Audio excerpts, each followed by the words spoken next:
Sehat semua ya. Ya, Gimana tahun baruan ini kemana? ada di Di rumah aja. di Oh ya untuk yang UAS nanti kita ada apa? Ada praktek. Jadi saya apa?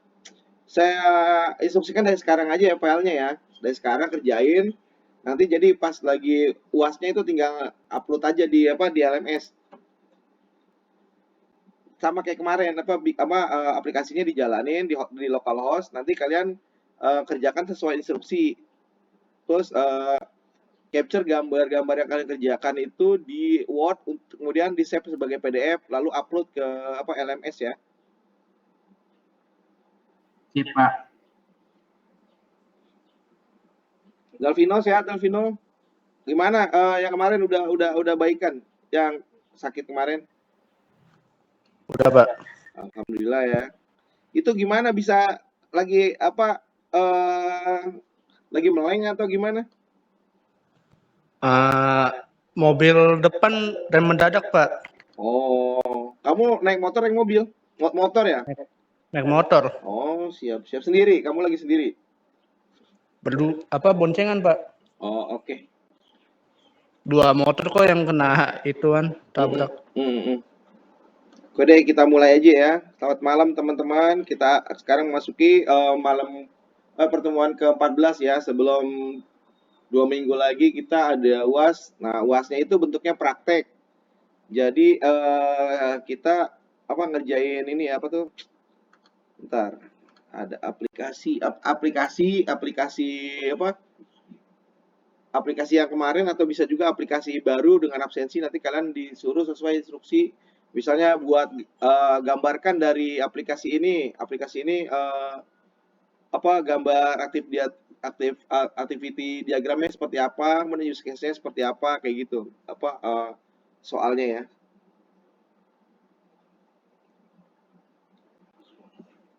Nah, Sorry Pak, gimana Pak? Pak? Wih, ada Charlie. Baru Selamat gabung, tahun Pak. baru Charlie. Iya Pak, selamat baru Pak. Nggak mudik? Ya, Pak. Kayaknya enggak deh Pak. Oh, enggak ya. Enggak Pak. Biasanya kalau Aja. orang-orang sana kan kalau ramenya tuh tahun baru kan. Iya betul. Heeh. Nataru. Iya kemarin juga di kantor itu ada ya orang-orang Kristiani, jadi ada acara di rumah bos, jadi apa ya mereka baktian sebentar, malamnya sampai pagi itu pada buka botol. Iya. Saya nggak ikut. Iya, Iya, kayak seperti itu Pak ritualnya kebanyakan. emang ya kayak gitu ya. Iya, tapi pilihan itu Pak. Siap-siap kekinian. Mana lagi ininya, bos? Pak tadi Pak sorry Pak itu soalnya Pak ya tadi, Pak. Yang mana? Yang barusan Pak Samsu. Iya jadi saya bentar ya, saya buka email dulu ya. Oke Pak.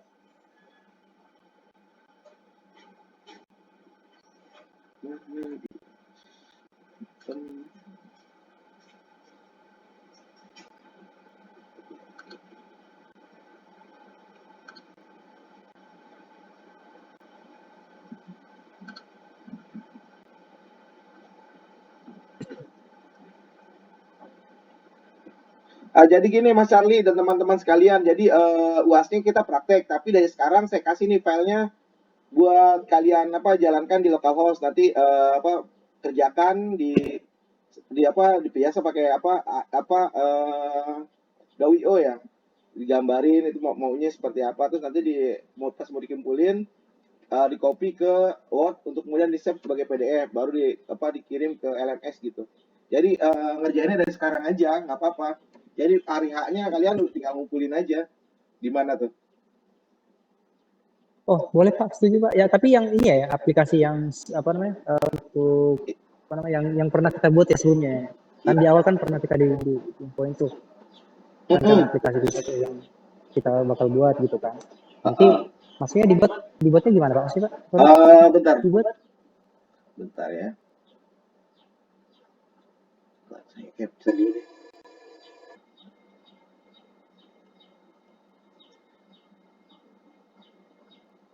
Jadi aplikasi yang kemarin itu Mas Ali yang penginapan, bentar ya. Masih. Oh iya, oke. Oke, makan.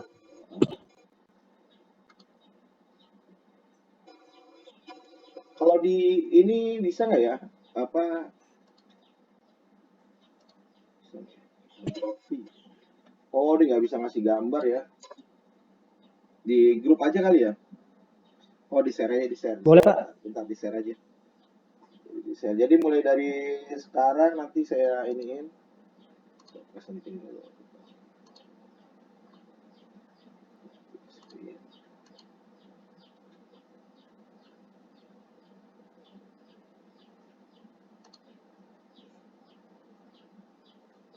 Kelihatan nggak? Wait. Jadi aplikasi yang kemarin itu Mas Charlie dan teman-teman sekalian dijalanin di apa di localhost. Udah Oke. pada dapat semua kan? Itu nanti apa instruksinya kalian tuh bikin flowchart yang menggambarkan apa tuh alur daripada Oh, aplikasi ini. Kemudian yang kedua, buatkan siap, program siap. proses bisnis yang menggambarkan sistem penginapan tersebut. Jadi program apa bisnisnya misalnya si aktornya apa siapa aja dalam aplikasi tersebut. Nanti dari misalnya dari admin kemana, terus si operator apa gitu. Kan ada dua aktor kan admin dan operator doang kan. Oh, oke, oke. Berarti tugasnya buat voucher sama buat proses bisnis, Pak ya? Iya betul. Ini aja sih wasnya. Oke, siap. Jadi Makasih banyak, Pak. kerjain dari sekarang nggak apa-apa. Nanti pas hari haknya uasnya, udah kalian kumpulin aja.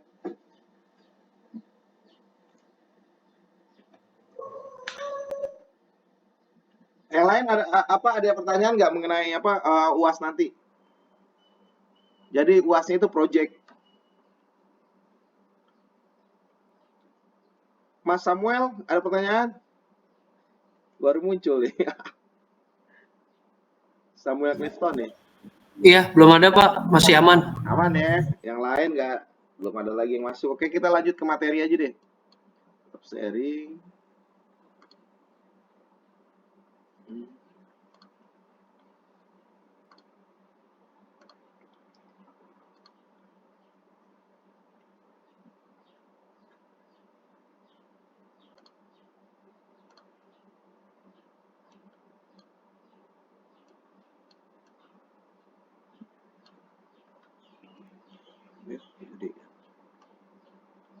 Oke, pada pertemuan kali ini kita akan membahas mengenai implementasi dan maintenance.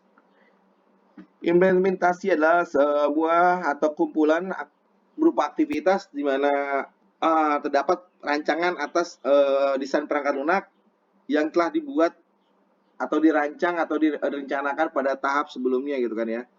Kemudian tahap yang kemudian diimplementasikan dengan cara mengkodean atau diterjemahkan ke dalam coding-coding gitu ya. Bisa pakai kodenya, bisa pakai bahasa apapun ya yang bisa dikuasai gitu kan.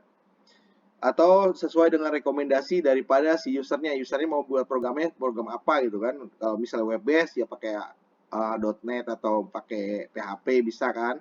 Terus kalau misalnya mau pakai Java bisa pakai Java gitu kan, atau pakai yang lain gitu ya.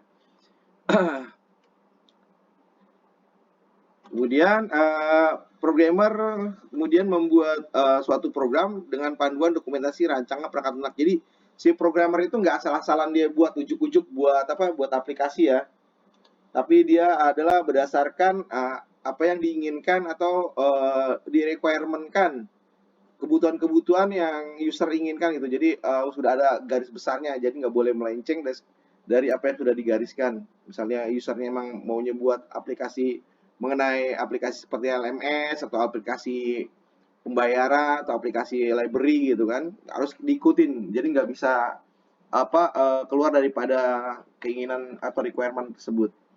Selain itu, si programmer juga terkadang perlu melihat SKPL untuk mendukung konsistensinya.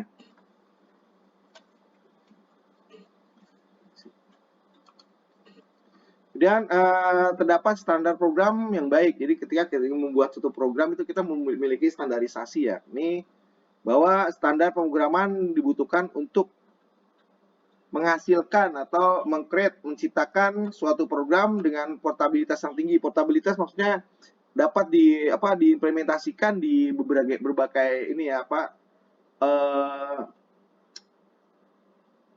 seperti misalnya bisa dijalankan di desktop atau di mobile gitu kan. Kemudian tentunya memudahkan dalam merancang dan merawat program. Jadi program itu juga harus mudah gitu ya, dirancang, kemudian juga dilakukan suatu maintenance.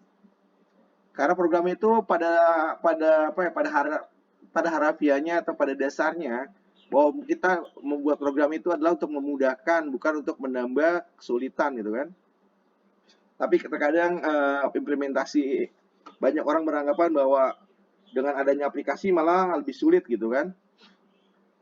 Kita harus menghindari hal-hal seperti itu. Kemudian meningkatkan efektivitas penggunaan peralatan komputer. Terdapat beberapa standar dasar penilaian untuk sebuah program dikatakan baik, antara lain teknik pemecahan masalah. Jadi program itu bisa membuat suatu pemecahan masalah ya, seperti algoritmanya apa gitu untuk memecahkan masalah. Misalnya masalah terdapat pada record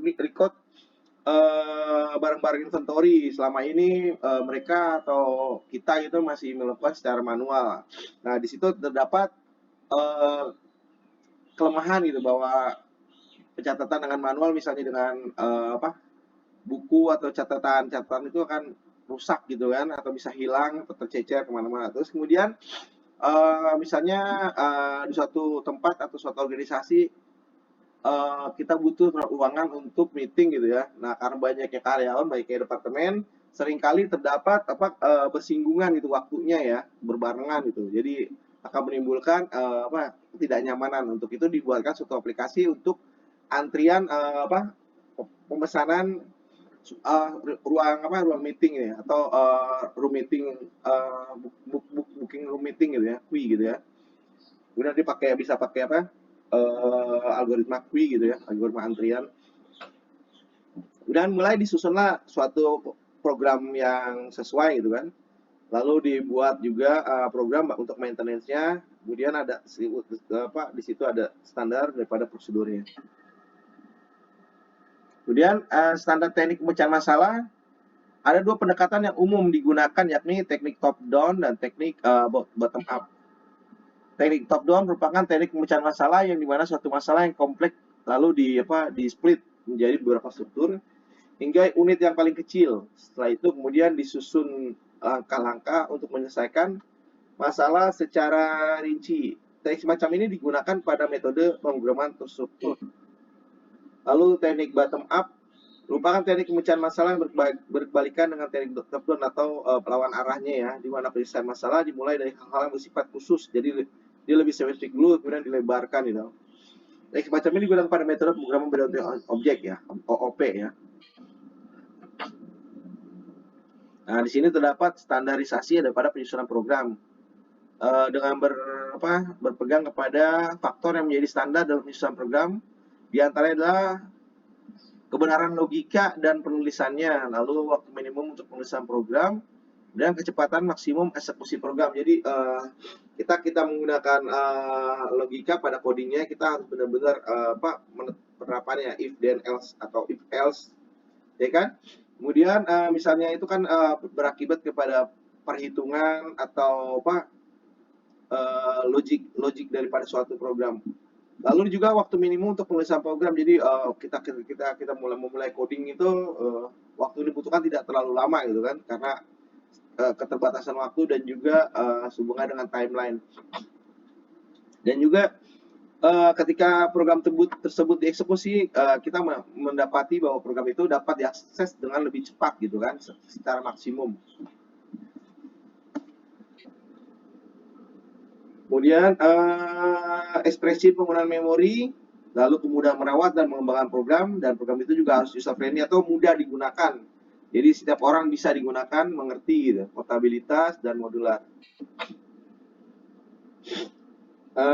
Di sini program yang disusun harus memiliki kebenaran logika dalam pemecahan masalah maupun penulisan kode program, di mana program harus tepat dan teliti dalam perhitungan sehingga hasilnya dapat dipercaya. Jadi maksud dari kebenaran logika dan penulisan adalah bahwa program yang kita buat itu memiliki atau terdapat di dalamnya suatu kebenaran logik dalam memecahkan masalah, misalnya masalah yang tadi ya, misalnya masalah apa tuh, perhitungan gaji atau perhitungan apa, yang mana yang antri duluan gitu kan. Ya, penulisan kode program harus tepat dan teliti dalam perhitungan sehingga hasilnya dapat dipercaya. Ini khususnya untuk aplikasi yang di dalamnya terdapat perhitungan ya. Lalu waktu minimum untuk penulisan program. Penulisan program haruslah memiliki waktu minimum. Artinya waktu minimal yang harus tersedia untuk menuliskan kode program dari awal hingga siap untuk dieksekusi. Kemudian kecepatan maksimalisasi program, bahwa kita harus memperhatikan beberapa hal, diantaranya ada bahasa program yang digunakan, di mana algoritma tersebut yang digunakan tersusun, kemudian teknik pemrograman yang dipakai dan perangkat keras yang digunakan. Kecepatan maksimum juga dapat ditingkatkan dengan memperbaiki struktur program. Misalkan kita menghindari proses pengujian yang berulang secara percuma. Lalu meletakkan syarat pengujian yang akan menolak data dengan jumlah terbanyak sebagai syarat pengujian pertama. Syarat pengujian yang dengan jumlah terbanyak kedua sebagai syarat pengujian kedua, dan seterusnya. Lalu memperbaiki susunan baris program guna meningkatkan kecepatan eksekusi. Di sini ekspresi penggunaan memori, di mana semakin sedikit penggunaan memori, semakin cepat program dieksekusi. Untuk meminimumkan penggunaan memori, maka perlu diperhatikan kita menggunakan tipe data yang cocok untuk kebutuhan pemrograman. Lalu menghindari penggunaan variabel berindeks secara berulang kali. Ada yang tahu nggak teman-teman tipe apa data itu yang kalian tahu apa ya? Gimana Pak? Tipe data. Duh, gak tahu ini. Saya Tipe data. kenapa apa kalau kena hujan pilek terus ya? Ada yang punya ini nggak? Advice gitu. Kemarin kan kehujanan itu gitu. Pak. Hah? Suplemen tiap hari. Seminggu minimal ya. Saya pakai sih 3 kali. Apa tuh? Suplemen. Vitamin C non asid. Vitamin C apa? Saya ada minum vitamin C juga sih. Vitamin C non asid ya, itu rutin. Oh, Kalau saya vitamin sih C non asid itu maksudnya nggak asam ya? Yang nggak kena mah gitu kan, yang nggak kena lambung kan? Lambung betul. Oh, Charlie ada ini, ada apa? Ada kena lambung. Boys. Pantes lah. Kalau udah lambung tak ada nanti badan bisa sterk ya, bisa jadi kayak binaraga. Aduh kacau Pak kemarin Pak. Ada yang tahu tipe data? Integer, string gitu Pak ya? Iya, integer, string, float. Boolean. Iya. Boolean.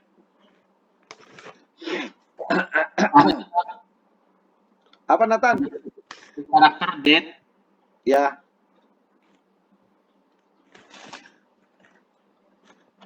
Kemudian merawat dan mengembangkan program.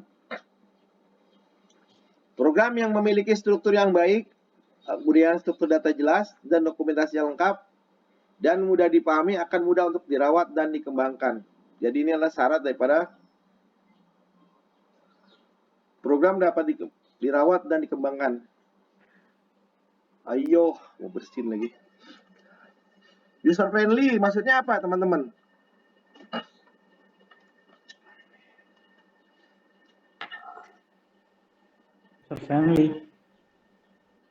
Friendly Pak. friendly gitu ya. Mudah dipahami. Ya benar, mudah dipahami ya.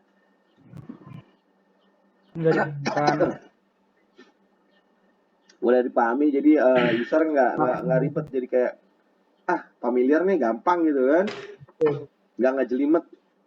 Terlalu banyak sih. Iya. Kemudian portabilitas, program yang baik harus dapat dijalankan pada kondisi platform yang berbeda-beda, baik sistem operasi maupun perangkat keras. Ya biasanya sih yang mudah dan portabilitas adalah web apps ya, benar nggak teman-teman? Menurut kalian ada yang lain nggak? Yang maksudnya yang portabilitasnya tinggi itu program dalam bentuk web apps atau website gitu, aplikasi website. Saya sambil minum ya.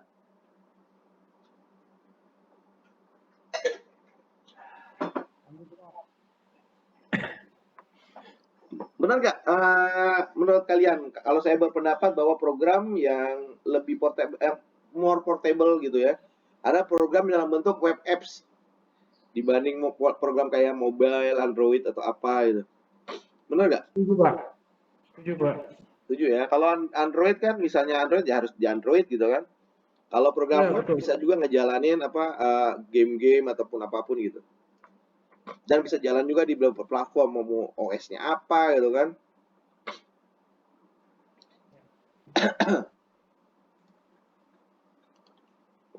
Modular adalah masalah dibagi menjadi unit terkecil yang disebut modul untuk menyederhanakan pengimplementasian, di mana langkah penyelesaian masalah dalam bentuk program. Jadi bisa ada masalah gede gitu dibuat di kecil-kecil maksudnya bagian-bagiannya gitu, kayak kita kemarin bikin yang di Agile gitu kan, dibagi-bagi.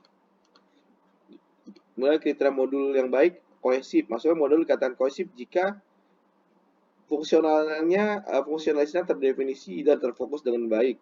Kemudian kohesi mengacu pada derajat elemen modul yang saling berhubungan dan terpadu. Lalu kriteria modul yang baik, loosely couple. Coupling mengacu pada derajat modul-modul saling berkomunikasi, di mana modul harus minimal mungkin berkomunikasi dengan modul-modul lain. Maka dari ini nilai derajat coupling harus sekecil mungkin. Kalau di web misalnya modul perhitungan gaji karyawan sama modul cuti, modul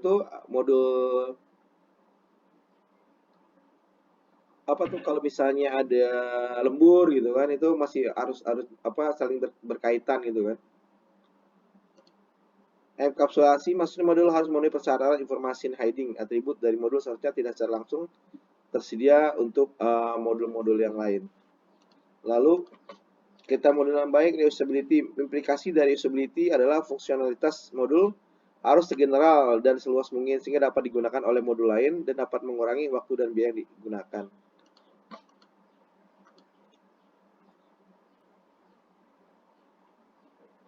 Pascal menggunakan huruf besar pada kata pertama untuk setiap kata, misalnya property descriptor, HTML, tag, kan?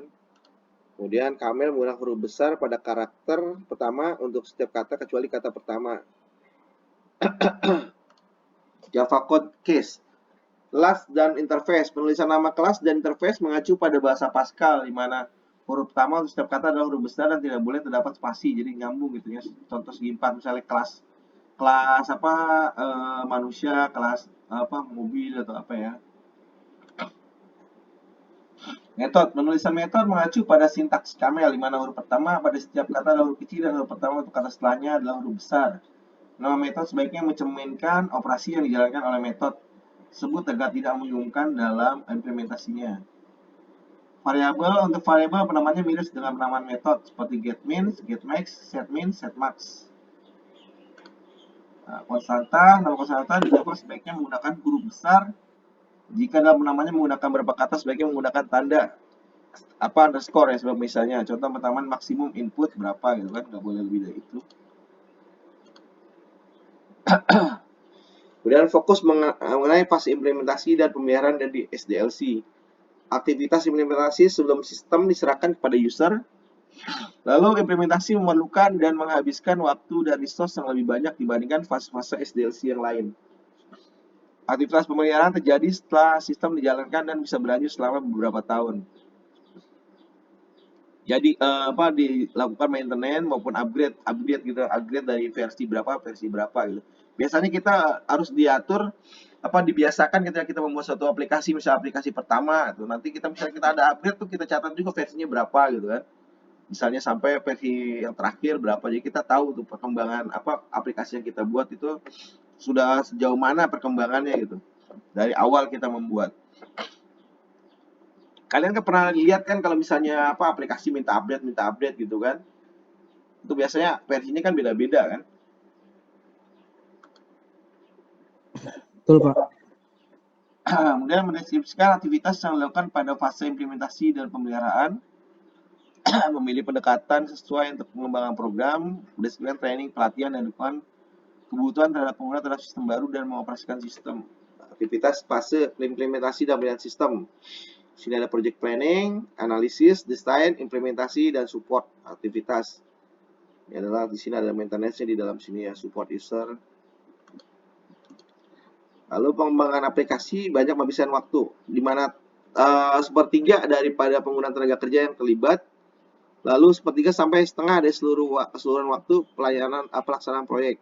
Pada pelaksanaan pengembangan aplikasi dan pengujian membutuhkan banyak resource, di mana kompleksitas manajerial di antaranya pengaturan, pengarahan, dan pengawasan kualitas sistem. Kemudian urutan implementasi, urutan pengembangan input, proses, output berdasarkan sistem arus data, si pengujian sederhana, kemudian user interface dikembangkan di awal untuk mengurangi perubahan. Kelemahannya adalah keterlambatan implementasi dari output. Desain terstruktur urutan IPO berdasar flowchart sistem dan diagram terstruktur. Desain object oriented urutan IPO dikemas dalam paket diagram. Seperti ini. Kecil banget.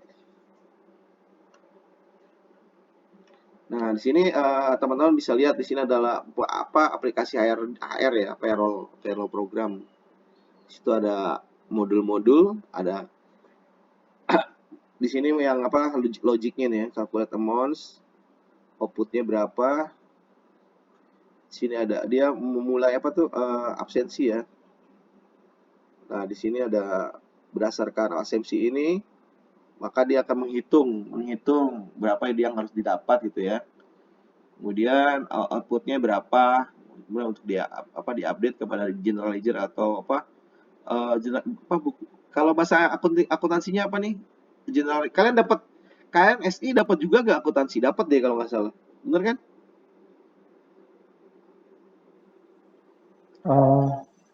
Dapat nggak? Antar Untuk bisnis yang pernah. apa tuh? Antar bisnis mata kuliahnya Pak, tapi nggak Pengantar sampai bisnis, pengantar bisnis beda. Akuntansi ada loh. Kalau nggak salah saya juga kan saya SITI. Saya kan kuliah 2 kan. SITI. Nah, di SI itu saya dapat akunting 1, akunting 2. Di kita belum ada, Pak. Oh, belum ya. Nanti mungkin kita nggak ada kalau Pak. tahu Iya. kalau si Nathan di angkatan kamu udah ada gak akuntansi? Atau ada gak di silabus gitu? Kalau saya nggak ada deh. Nggak ada ya di Quick Yangi nggak ada ya? Akuntansi nggak ketemu ya? Pokoknya nggak gabung saya. Pokoknya saya tahunya nggak ada di itunya di apa sih yang kayak di HS-nya gitu. Oh gitu. Iya. Kalau saya dapat sih dua semester. Jadi di sini ini adalah gambaran daripada payroll program ya. Di sini berdasarkan absensi ya, melakukan perhitungan, kemudian dia dapatnya berapa gitu si employee-nya. Lalu di sini outputnya sebagai record untuk laporan gitu kepada manajemen. Di sini ada perhitungan lagi berdasarkan basic salary, kemudian ini ada lembur, kemudian perhitungan potong pajak, potong BPJS, bla bla bla, atau kalkulat ada deduction atau mengurangi gitu ya. Seperti ini. Ini adalah gambaran daripada struktur chart for the payroll program ya.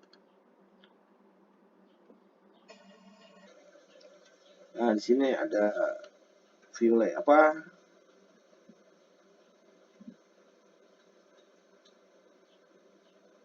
subsistem ya daripada ini ya aplikasi.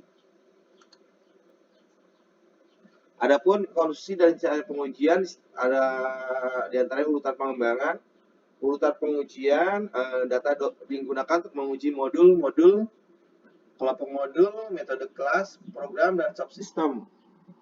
Persetujuan personel yang relevan dalam konstruksi dan pengujian. Lalu framework development, ketika mengembangkan sistem yang besar, object oriented perlu dibangun kerangka objek atau kelas dasar. Dasar kelas biasanya diimplementasi pertama kali untuk mengurangi dampak kesalahan. Lalu penggunaan kembali sebagai bagian dari komponen sistem dan aplikasi diberikan kepada programmer untuk dibuat dan diuji coba.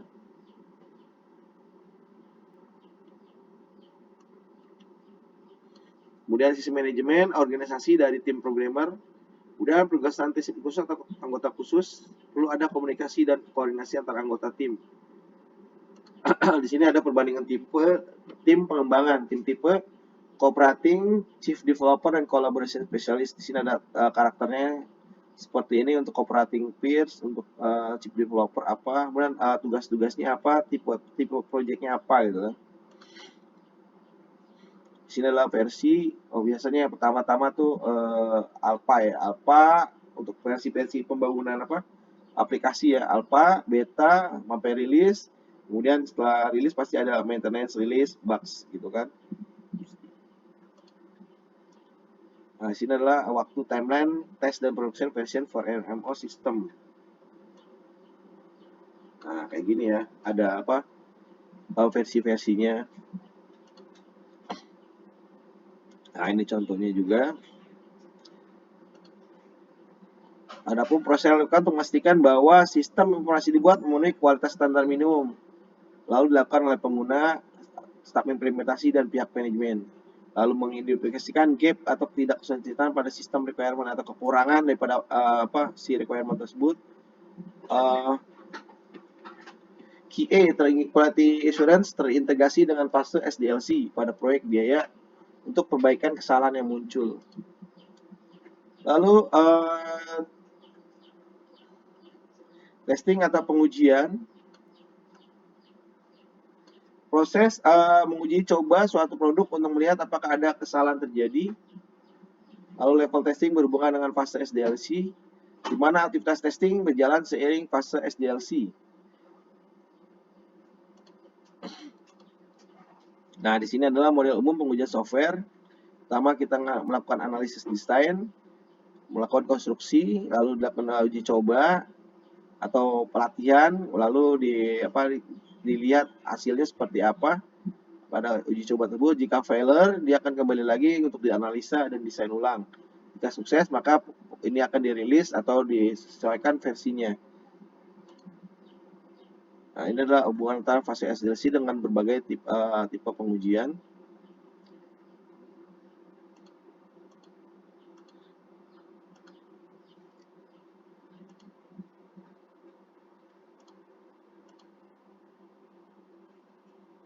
Kemudian sangatlah penting kita akan melakukan beberapa tes pada bagian-bagiannya secara spesifik berdasarkan kasus dan tes data, di mana dimulai dengan starting state, event untuk melihat sejauh mana respon daripada software, lalu mengharapkan respon pada saat dalam keadaan mati gitu kan.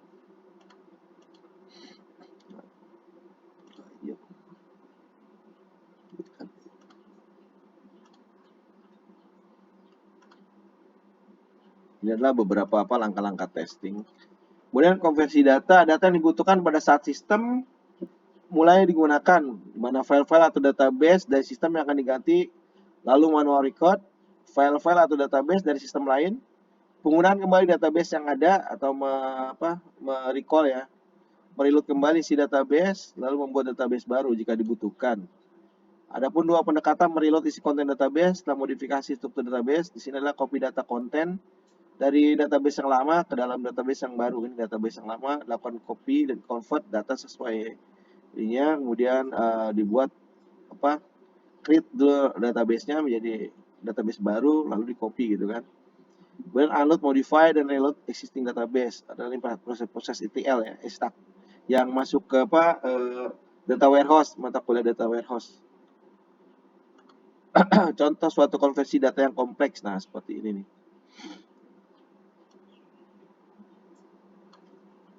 Nah, di sini ada beberapa ini ya, database ya dilakukan DBMS.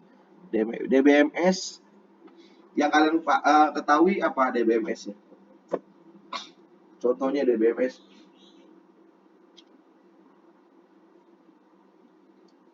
DBMS. Hah? Nathan? DBMS apa? Ya DBMS Pak. Apa? DBMS tahu Pak. DBMS tahu di kita. Apa? Di tempat saya namanya DBMS. Ya, MySQL, SQL Server, Oracle. Itu adalah DBMS ya. Nah, instalasi telah dilakukan pengembangan aplikasi dan uji coba, maka sistem akan dioperasikan. Perlu perencanaan matang, di mana biaya pengisian sistem lama dan baru secara paralel. Jadi dihitung ya penggunaan biaya untuk pengisian sistem lama dan baru. Lalu mendeteksi dan mengoreksi kesalahan-kesalahan yang terjadi pada sistem baru. Jadi ketika ada masalah pada sistem baru, maka dia akan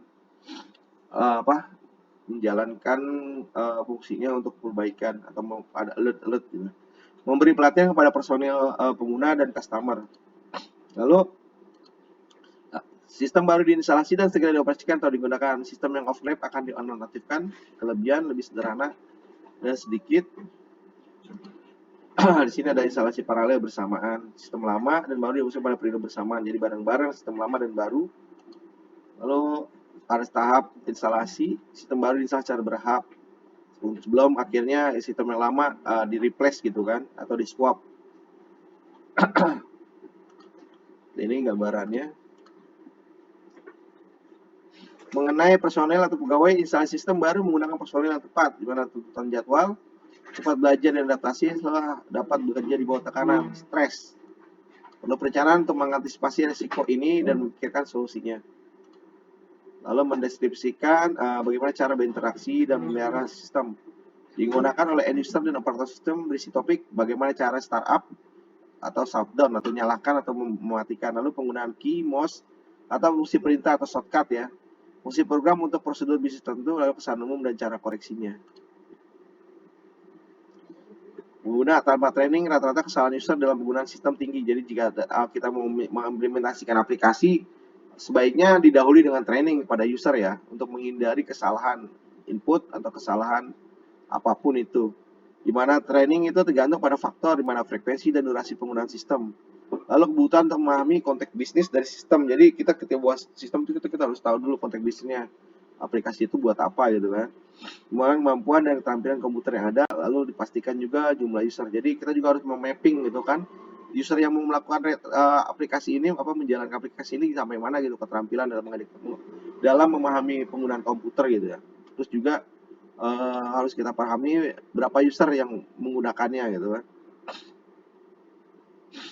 Dukungan pengguna mencakup pelatihan dan bantuan terhadap pengguna setelah instalasi dan dokumentasi online dan troubleshooting atau penanganan masalah, dukungan ahli, helpdesk, dan technical support.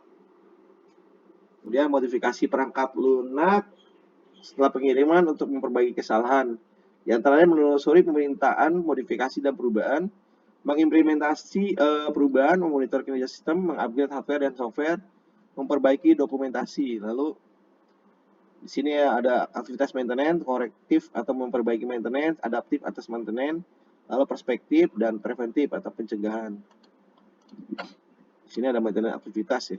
Immediately, early, middle, later. Jadi ketika bikin ticketing juga kita ada itu ya, low, high, medium, atau tidak berimpact kepada pekerjaan yang lain. Nah, di sini ada corrective maintenance, adaptif, perfektif, preventif. Lalu mensubmit permintaan perubahan dan laporan kesalahan. Kebanyakan organisasi mengadopsi prosedur formal di mana terdapat standar form permintaan perubahan, review permintaan oleh komite, lalu perencanaan tambahan untuk desain dan implementasi. Mengimplementasikan perubahan, perencanaan untuk yang diubah-ubah. Nah, di sini seperti ini contoh dokumentasinya, misalnya kita ingin ada perubahan pada aplikasi ya, dibuatkan dulu formnya itu kan.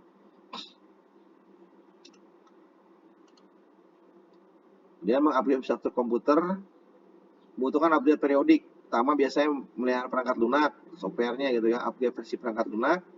Lalu penurunan kinerja sistem, mencakup komputer hardware, software system, DBMS, network, mana bersifat teknis, kompleks, dan berisiko dapat berdampak ke seluruh sistem atau impact-nya tinggi ya.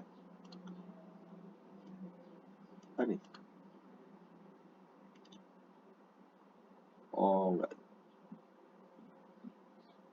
Ini nanti aja minggu depan aja deh ini. Ada pertanyaan nggak teman-teman? Hubungan dengan mata kuliah ini tuh sama yang UAS. Udah pada paham semua UASnya ya? Praktek ya? Ya Pak, 2 soal dong Pak. Iya, 2 soal aja. Yang lain? Udah dicatat belum tadi Mas Charlie itunya soalnya? Udah ya, udah tahu tapi ya? Udah Pak. Udah ya, flowchart sama Udah Pak, proses bisnis. proses bisnis. Berdasarkan aplikasi yang kemarin itu di localhost ya. Jadi kita kerjakannya di Draw.io, dari Draw.io itu nanti bisa co-capture ke Word, dari Word save PDF gitu. Pak itu ngerjainnya pakai Drawio ya Pak? Iya dong, bisa. Bebas aja sih yang gambar-gambar, yang pokoknya aplikasi atau software yang bisa gambar grafik lah, grafik apa, flowchart kayak gitu. Bebas aja. Nggak, Kalau yang karena saya nganjurin Drawio karena dia kan gratis gitu kan. Kalau ada yang lain nggak apa-apa, bebas aja. Pak, Oke, Pak. Pak Samsu, Ya, David. aplikasi yang di LMS itu saya tidak bisa install, kenapa ya Pak? Tidak bisa install gimana? Nggak bisa install apa nggak bisa download? Nggak bisa download apa install gitu? Download bisa, tapi nanti saya share di itu deh atau cari kan ada kan file nanti saya share deh di itu apa di aplikasinya deh. Oke Di Pak. apa di grup saya share aplikasinya nanti Oke Pak. ya. Berhubung saya lagi biasa nih, mohon maaf banget saya sering banget jadinya flu gitu ya. Pertemuan kita nggak sampai jam 9. Nggak apa-apa kan teman-teman, mohon maaf ya. Nggak apa. Oke. Ada pertanyaan nggak mengenai UAS? Nanti saya share ya itunya Pak, Davi, itunya Pak, sosnya. Ya Pak, boleh Pak. Oke. Oh, Aldiansa sehat, baru kelihatan ini. Ya Pak, alhamdulillah sehat Pak. Nanti UAS usahain ikut ya UAS ya. Insya Allah Pak ikut. Bisa, Oke. siap. Oke. Nggak ada lagi yang lain pertanyaan? Gimana teman-teman? Masih ada pertanyaan nggak? Dalvino, bisa Dalvino tuh Pak. Iya. Nathan ada pertanyaan apa aman? Aman. Oke deh. Terima kasih teman-teman. Mohon maaf ya. Sampai ketemu minggu depan kita offline ya. Terima kasih Pak. Ya Oke, Pak. ya terima kasih Terima kasih malam. banyak, Sehat-sehat Pak. ya. Sehat-sehat juga Pak. Terima kasih Pak. Terima kasih, Pak.